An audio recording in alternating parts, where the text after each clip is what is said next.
to go. If you can hit with questions in the chat, and as I'll hit a couple more permissions to record. I apologize. And we are joined by Aaron Henry and Gabe Brown. And Max, I need permission, please. Who was that? I'm sorry. Solari. Oh, sorry, Chris. Chris Solari, that's my boy. Mr. Solari. I got it. All right, everybody. I think we're ready to go. Please hit questions in the chat. We'll go first to, we'll go first to Nick Mantis. Got it. Please direct your questions and identify where you're from, and direct your questions to either Gabe or Aaron. And the glasses we can kind of move off after the first question, guys. No, we're good. Oh my God. All right. Well, then, for the obvious question to both of you, how are we feeling this holiday season? Go first. You got it. I feel good. I'm in the spirit. It was a great day of practice today. We got after it. I'm excited to play on Christmas. I'm just blessed. Just blessed. Where did you guys get the glasses from? They were in here for some recording stuff that we were doing for Spartan Vision and whatnot. They got us active and doing stuff for the holidays. So that's where I got mine from.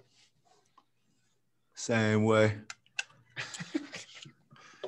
The last question is more on the basketball side of things. How does it feel for you guys to be in the position that you are with the opportunity to play on Christmas Day, knowing that a lot of eyes are going to be on you guys and getting another shot with a good game this week?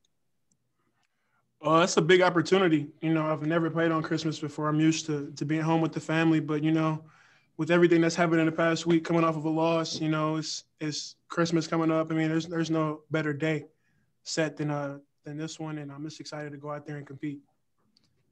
For me, I say it's just a blessing. I mean, a lot of teams don't get to play on Christmas, so for Michigan State, for the Spartans to go out there and play and compete against a great team is something you can never ask for.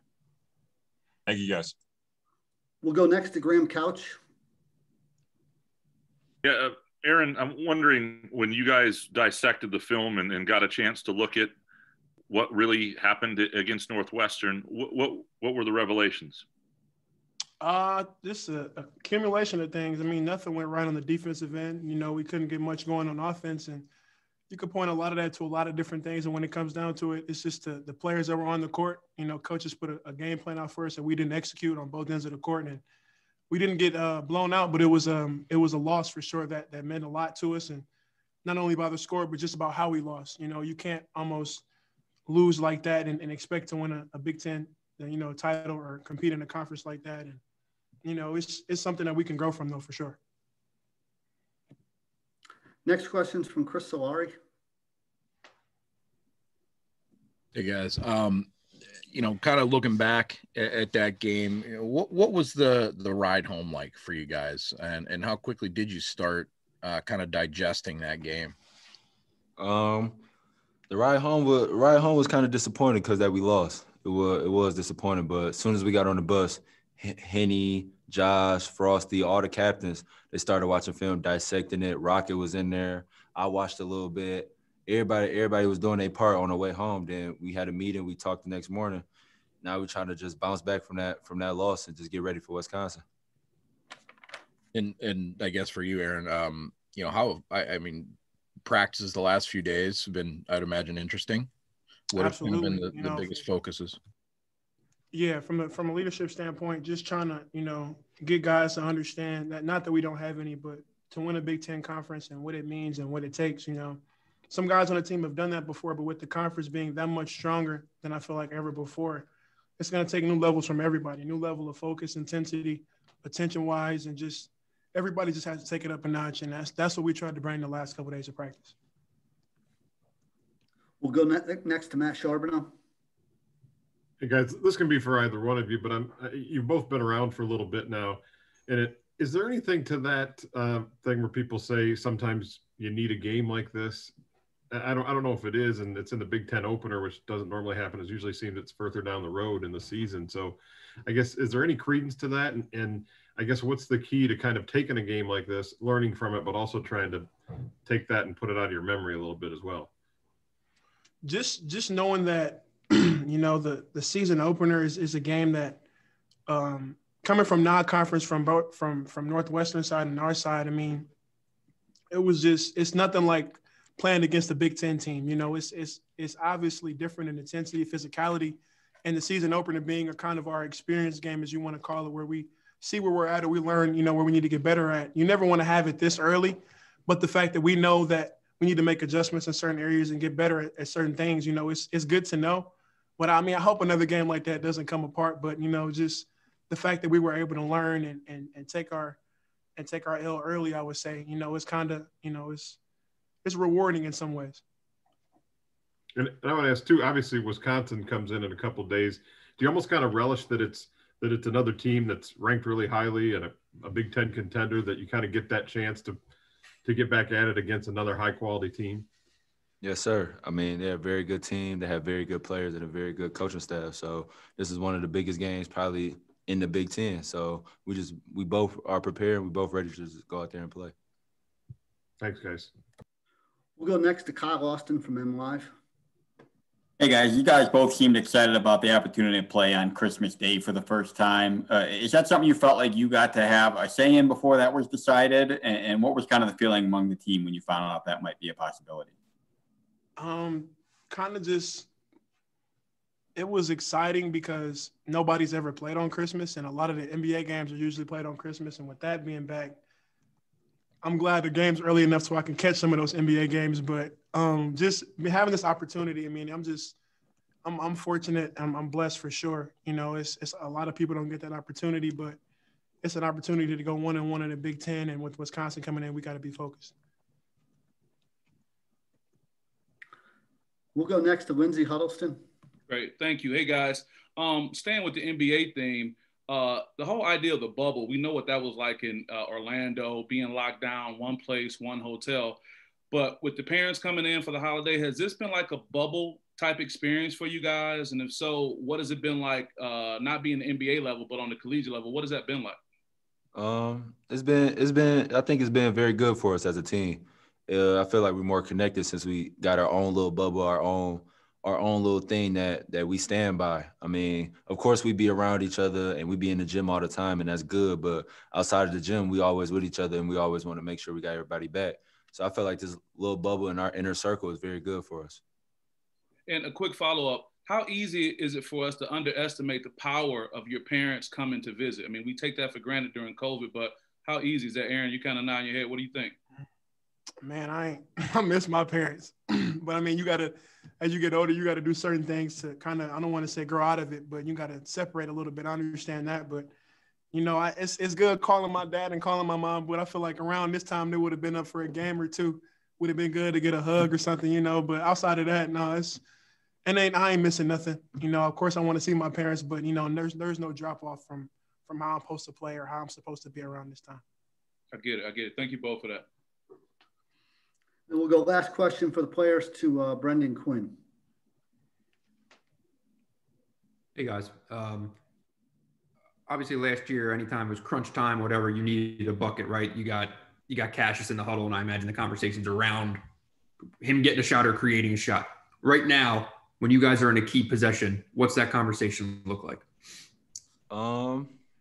Get the best shot on the possession that we can. Coach is gonna draw up a play.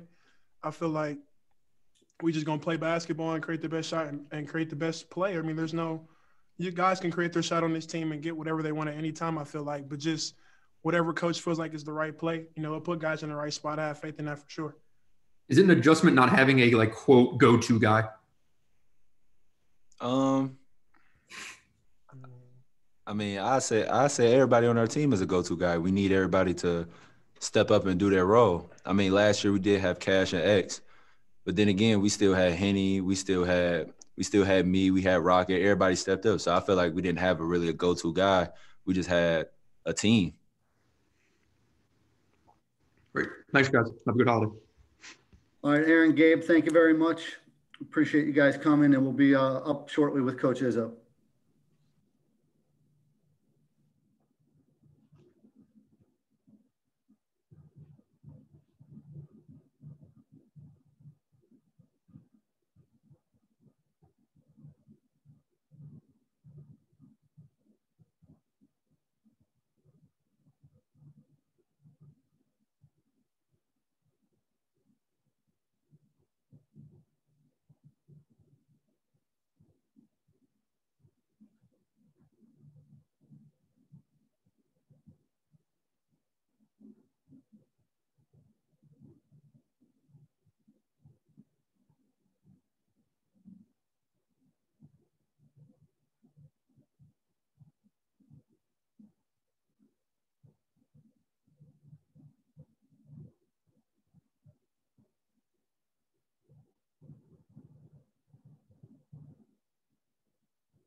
We are about to be joined by Coach Izzo.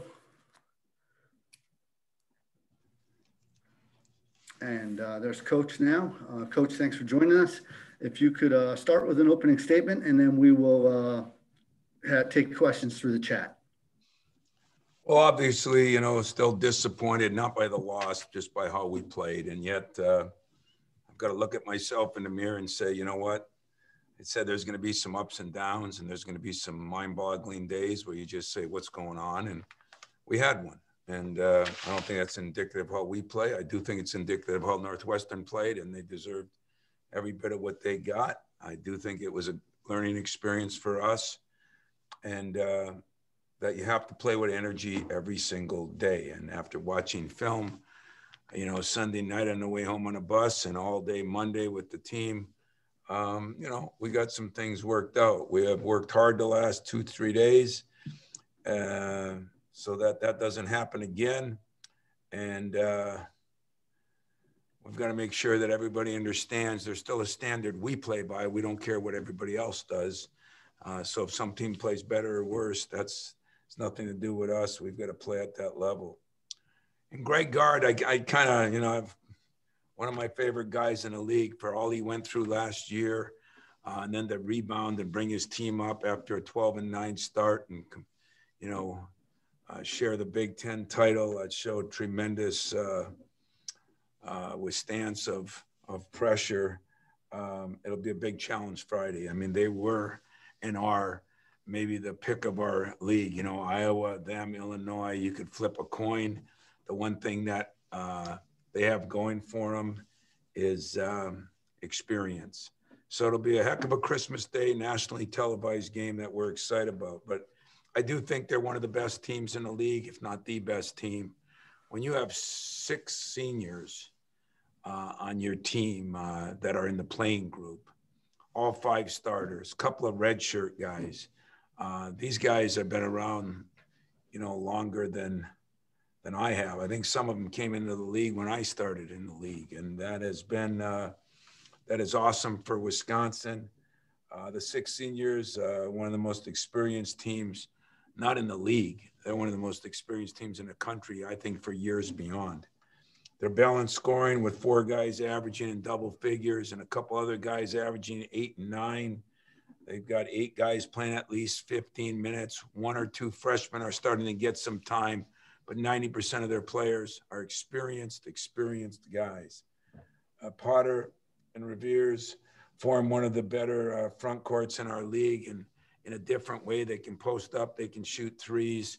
They're big at 6'10", 6'11". They've created problems for us in the past.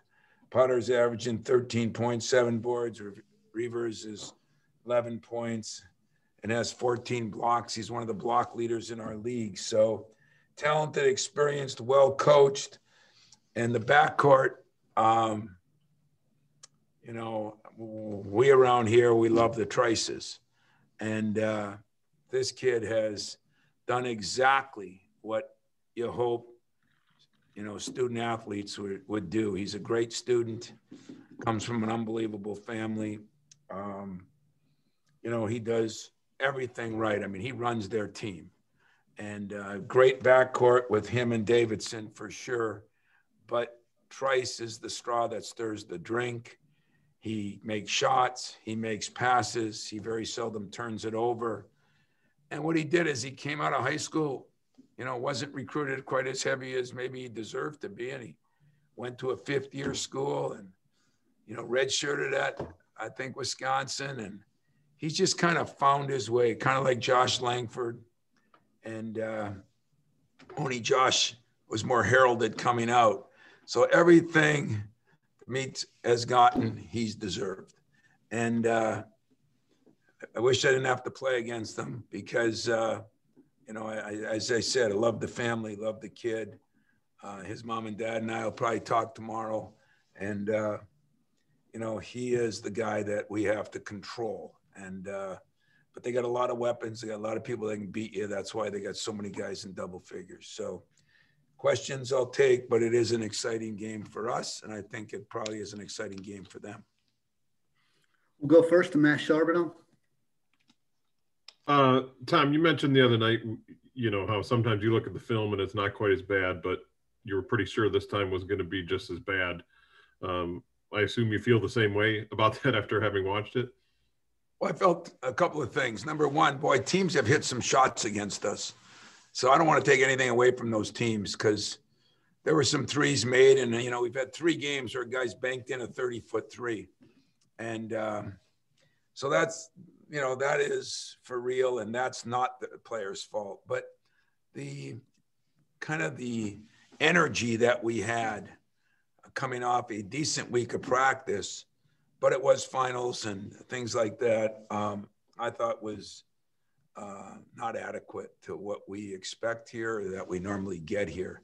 So I would say that I felt just as bad watching it in that respect. And, you know, not used to it, but I'm not used to anything this year. So hard to blame it on the players. They've been great as far as going through this COVID season, as far as, you know, we just set 2 records today, got all our grades back and set both a semester record and a cumulative record. And, you know, I got a lot of great things to say about them, but they had to learn and we had to show them and we had to practice and explain that this year in this league, any year, but this year, I don't care who you play, where you play them, you better bring it. Have they responded the way you'd hope these last couple? They have. I mean, we had 2 film sessions on Monday. We had a couple practices on Tuesday, 1 on offense, 1 on defense. Wasn't like total grinders. It was just to get some things straightened out. But as they say a lot in athletics, you know, every play in football is designed to score a touchdown. You know, every play in basketball you hope is wide open. The X's and O's, everybody runs something different. As they say, it's more the Jimmies and Joes. And the Jimmies and Joes, I got good Jimmies and Joes. We just didn't play with the same kind of energy. And I said that was my fault. I still believe that.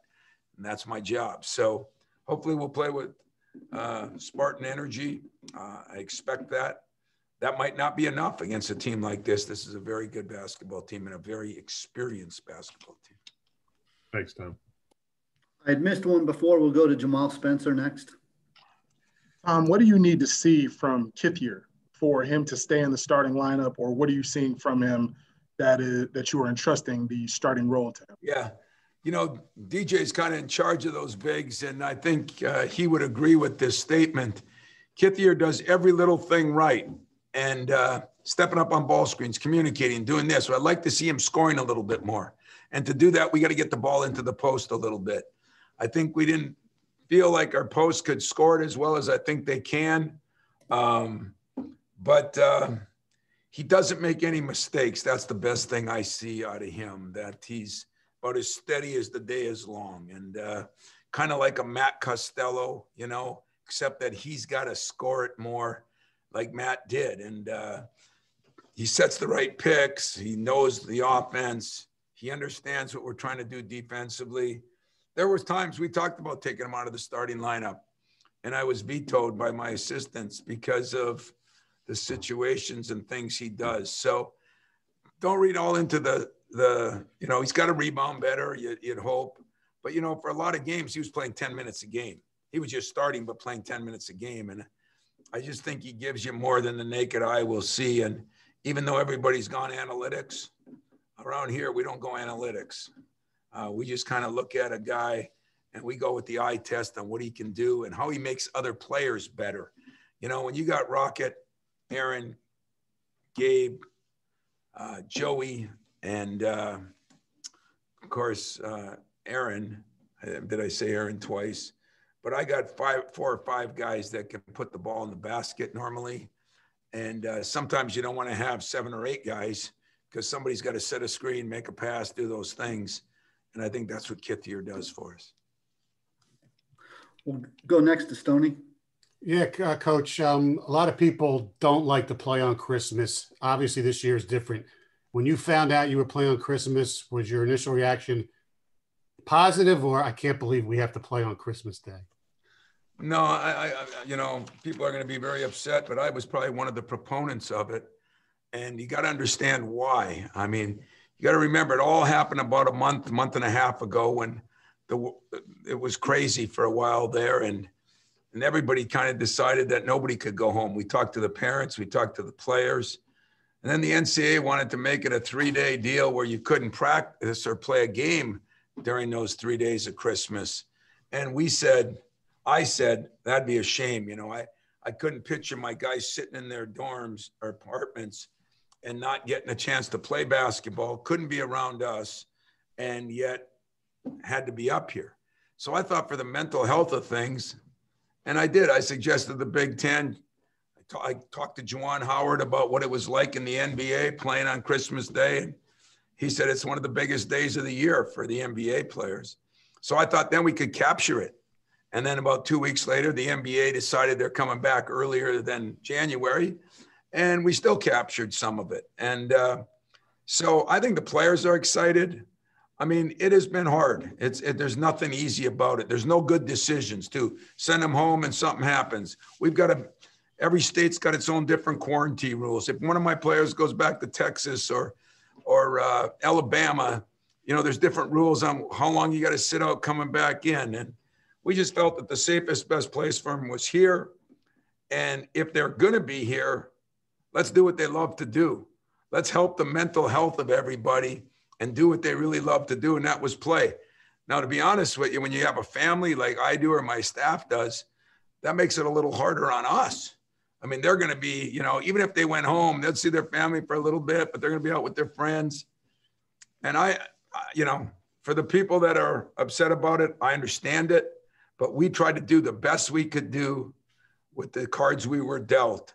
And I wasn't going to leave my players in their dorms or their apartments, I should say, not able to do anything. So we fought like hell to make sure that we could do something special. And yeah, it's a little inconvenience, but remember, we played in Hawaii one year at Christmas.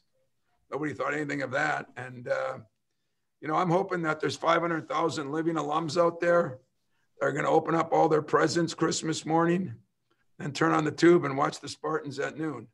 And what better is that than that? On a lighter note, what was your favorite Christmas gift you got as a kid? Oh, by far, my Green Bay Packer Willie Wood uniform. I got the whole thing, and I said I went out in the grass and, played football on the side and had my helmet, had my jersey, had my pants, dragged my pants in the grass so I could have grass stains like the Packers did. Then when it started snowing, I felt like I was in the frozen tundra. By far, bar none, my favorite one was the Green Bay Packer pants and shoulder pads and uniform I got. And Willie Wood was one of my favorite guys, and that was it for sure, Stoney. We'll go next to Kyle Austin.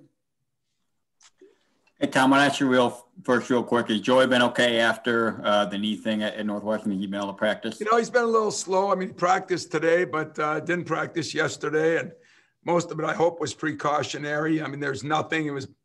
It's been MRI'd and IMI'd and X-rayed and everything else like they do now, but there's nothing there. It was a sprain, but sprains are different for every guy. And I'm hoping he'll be fine to go by Friday.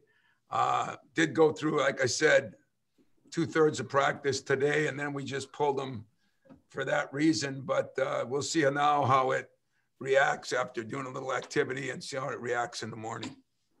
And then one ask you too about defense. It seemed like a couple of weeks ago, you felt really good about how this team was playing defense. Has it been, you mentioned teams hitting shots. Has that been a lot of it, or there's been something that is kind of fallen off a little bit?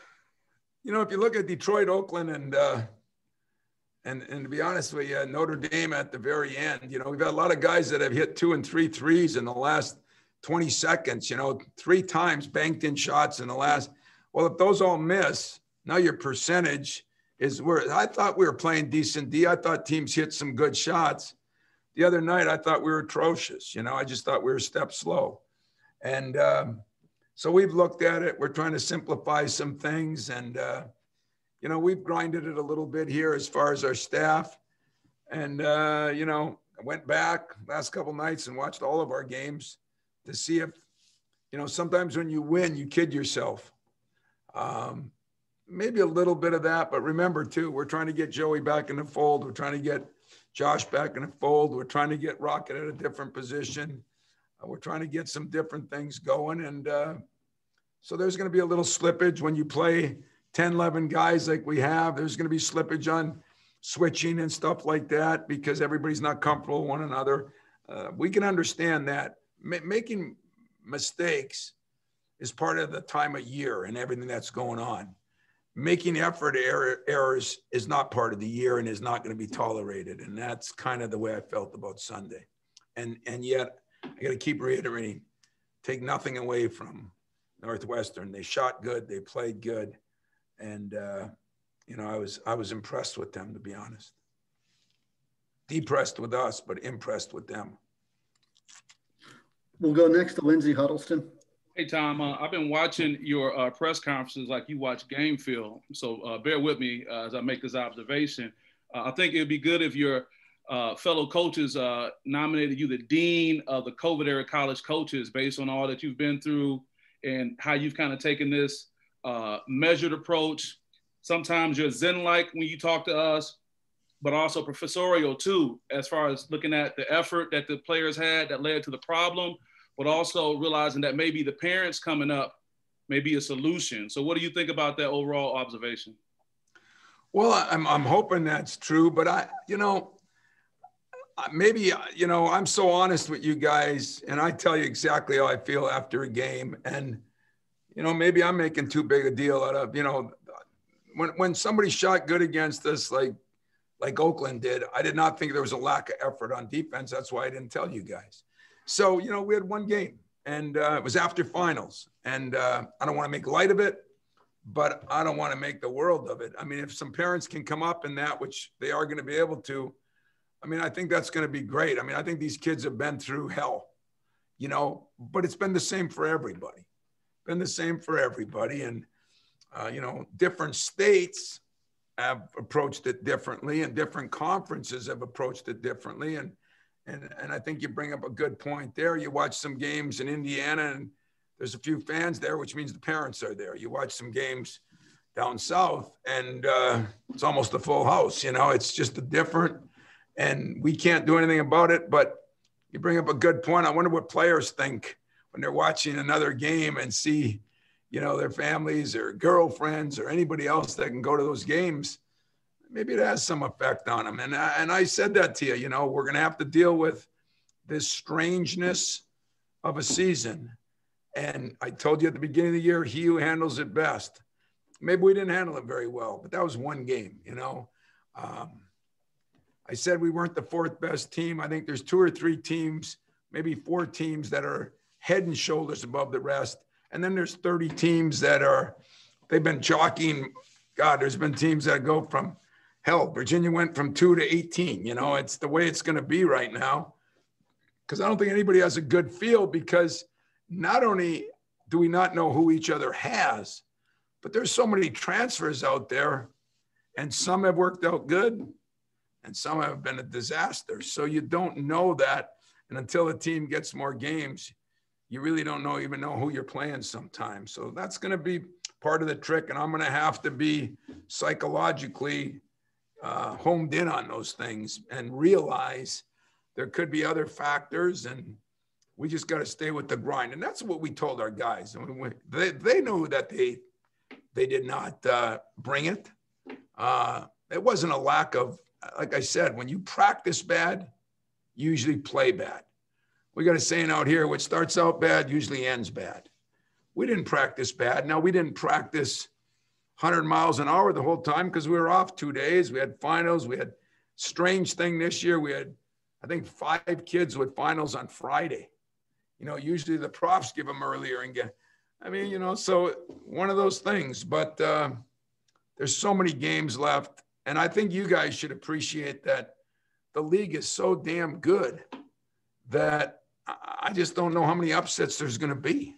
I really don't. I think there's a lot of good teams out there, and you're going to have to play good every night to win games. Got it. Thank you. We'll go next to Chris Solari. Hey, Tom, you kind of mentioned in there that you might have the parents, I guess, first of all, how have those conversations been going, and when do you feel like you'll know for certain with that? Well, there's some parents coming for certain. It won't be all of them. We're trying to work out some testing things so that we can feel really comfortable, and we think we've got all those things. The university has done an incredible job on that. The parents are understanding, and we've talked to some of them, and moving forward, Christmas is hard even for parents to come because they come for one kid, but maybe they got 3 or 4 at home. So everybody won't be coming, but there are more than a few parents that we think are coming. And I think it's great. I really do. I said all along, nobody's a bigger advocate of wearing these things and doing your job and all the stuff you're supposed to do. But I look around our arena and I say, are we safer sitting here in section 127 or going to the grocery store or going to the gas station or, going to church, and and that's where I struggle sometimes, but I understand the reason is because people aren't disciplined enough to do what they're supposed to do, but they're not always that way in the stores either. So it's a tough thing. It's tough on our administration. It's tough on our state. And for the most part, I've agreed with it. I hope we don't shut down things. I just hope we get a little more educated, a little more understanding. And I've been pretty firm on that, and that's going to tick off half the people.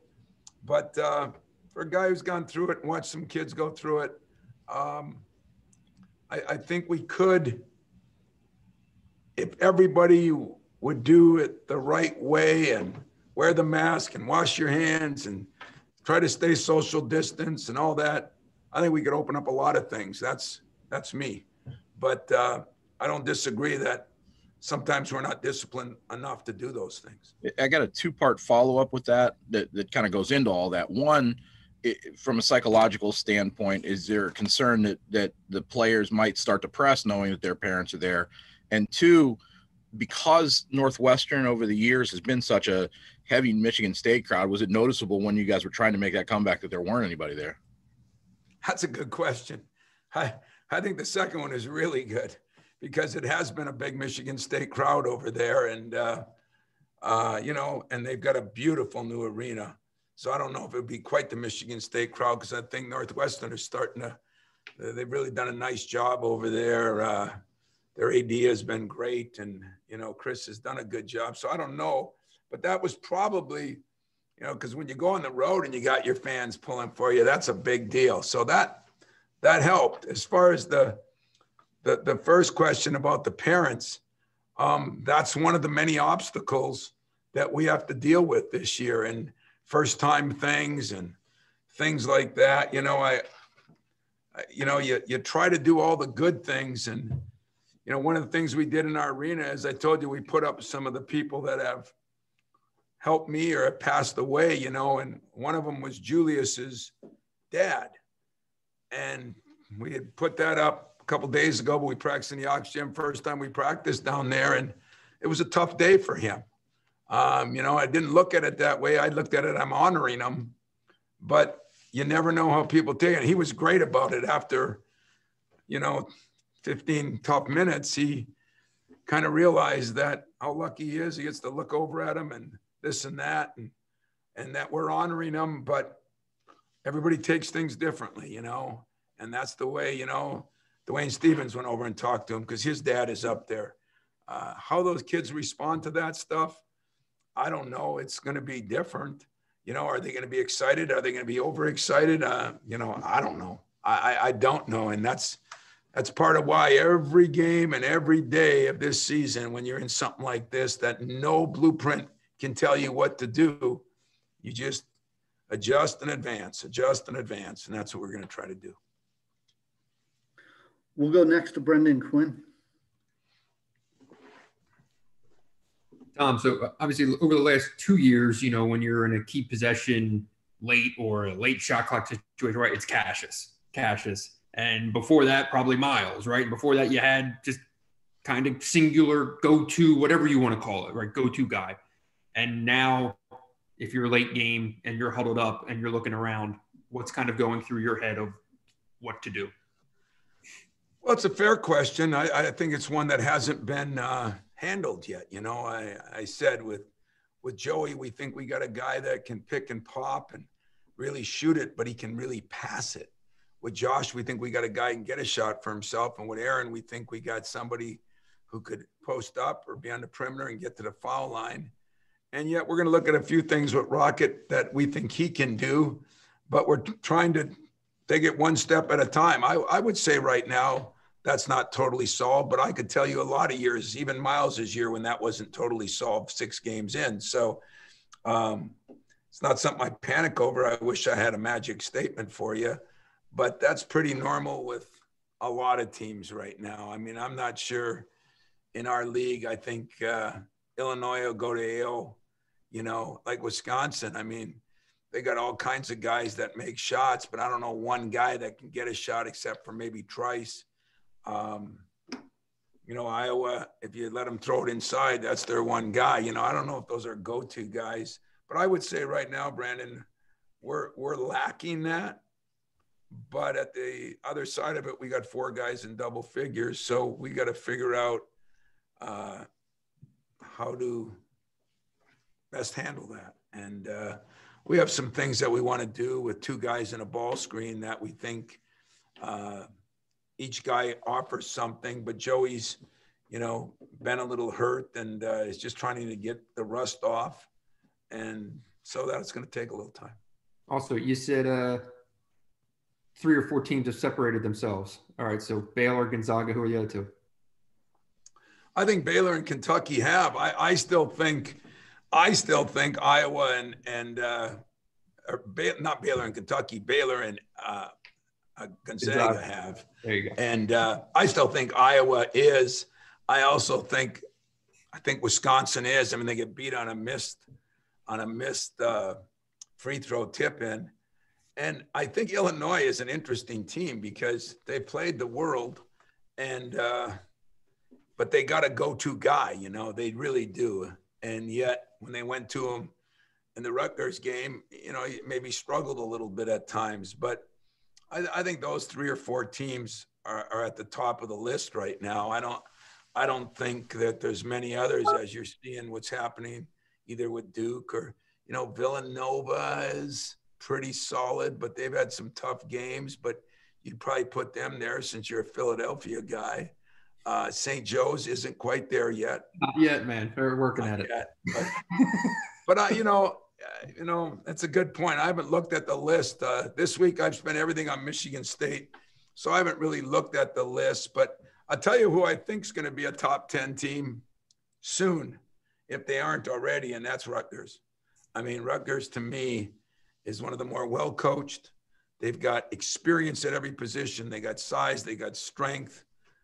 What's the name has become a go-to guy, and their good guard has not even played much yet. So the size they got and toughness, I think they're one of the tougher teams in the league from what I hear. Thanks, man. We'll go last question to Nick Mantis. Coach, with a lot of Spartan alums who are going to be playing tonight in the NBA, you're going to be watching any of those games tonight and see how they do? I try to watch all my guys. I've watched a few exhibition games already. I've talked to a few of them. And, you know, I know Draymond was not playing that yesterday because of, you know, his COVID, I think it was, or injury, one of the two. But, yeah, I'm going to be watching as many as I can. It's always a fun thing. I really didn't look on who was playing Christmas Day, if any of our guys are, because, you know, I got my hands full myself. But whenever I have a free moment, the nice thing about having a couple guys on the West Coast like Gary and Draymond, and even in the case of whatchamacallit with the Bucks now, Bryn, our time changed. So when I come home, you know, I can get home at 10 o'clock or 10:30 and watch those guys just starting the game. So yeah, I take great pride in that. We did something really cool in our arena. I've got a deal where we've got every alum that ever played for me. And I started looking at those cutouts today, and I said, wow, no wonder why we won some championships. No wonder why we got to the Final Four. Coach gets credit. Players deserve what they've done. And it was a real cool day for me to see all those up there today. I'm hoping you enjoy them as you get to see them. Thank you, Coach. Happy holidays. Happy holidays to all you guys. I hope with your families and stuff, you hang in there. I guess you're going to have to spend some time for your job watching us from 12 to 2, but hopefully the rest of the time you can enjoy yourself. And if you got families, enjoy them. If you don't have families, you know, you can enjoy some things that way too. So have a good time. Happy holidays to all of you. And I'll look forward to talking to you after the game on Sunday. Cheers. Thanks, Coach. Thanks, everyone. Thanks, Max. Thanks, Max. Thanks, guys. Thanks, Max. Thanks, Max.